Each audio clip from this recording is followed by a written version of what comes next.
मुरादाबाद में आज उत्तर प्रदेश सरकार के मत्स्य विकास मंत्री संजय निषाद पहुंचे। मंत्री ने यहां विभागीय अधिकारियों के साथ बैठक की और मत्स्य पालन से जुड़ी योजनाओं की समीक्षा की।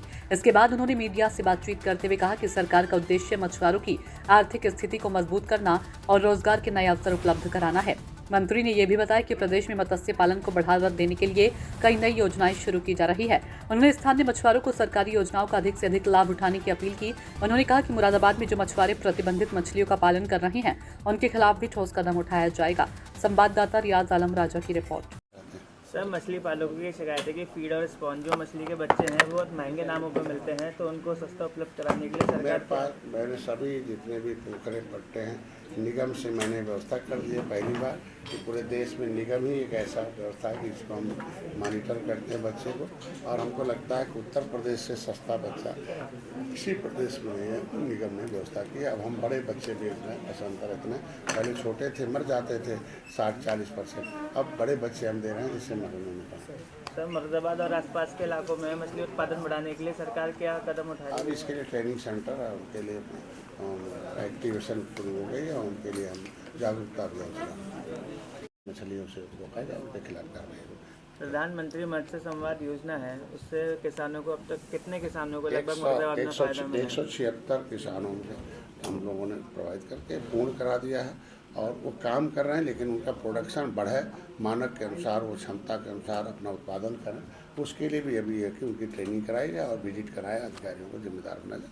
लेकिन पहली बार है कि मैं सभी पिछले 19, 20, 21, 22, 23, 24 सभी परियोजनाओं को पूर्ण करा दिया। 15 उदासीन है, वो एक किस्त लिया, उनके खिलाफ कार्रवाई हो रही है, उनको वापस कराया। सर, कोई भी योजना होती है उसके लिए सबसे ज़्यादा सब्सिडी अगर मिलती है उसमें बैंक में परेशानी आती है। हमारे यहाँ सब्सिडी बैंक से मिलती नहीं, हमारे यहाँ सीधे सब्सिडी दी जाती है उनके खाते में, जो है डीबीटी के माध्यम से, वो सीधे हमारे यहाँ उनके यहाँ नहीं। अभी तो भारत सरकार ने स्पर्श खाता खुलवा दिया है एक नया, और सीधे अब यहाँ से बिल बहुत पहले ज़िले में पेमेंट होता था, अब ज़िले से सीधे हमारे यहाँ जाता। और लखनऊ में एक अलग से ट्रेजरी डिपार्टमेंट बना है जो भारत सरकार से लिंक है, और उनके यहाँ जब से जैसे इनके जो बिल देंगे तो वो जो है जीएसटी से है कि नहीं है, सही में है कि नहीं है, वो बिल एक नंबर का होना चाहिए। वो सारे एक नंबर के कागज़ होते ही किसी को एक पैसा नहीं देना, खाली ऑनलाइन मोबाइल से भरना है, फार्म भरना है, ऑनलाइन पेमेंट लेना है, ऑनलाइन ट्रेनिंग लेना है, सब करना है। तो इसमें हमने सब जीरो टॉलरेंस कर रखा है। तो ऐसे में पहले था, उसको धीरे धीरे हम लोगों ने ख़त्म कर दिया, और हमको लगता है सीधे पहले ऐसी बात है। सारा केवल कोई ऐसी परियोजना नहीं है जो किसी को ऑफलाइन हो, सब ऑनलाइन है। ऑनलाइन करें, ऑनलाइन उसका सिलेक्शन है, और डीएम स्तर से डीएलसी होना, और डीबीटी के माध्यम से उनका पेमेंट होना, और समय सीमा उनको ट्रेनिंग कराना।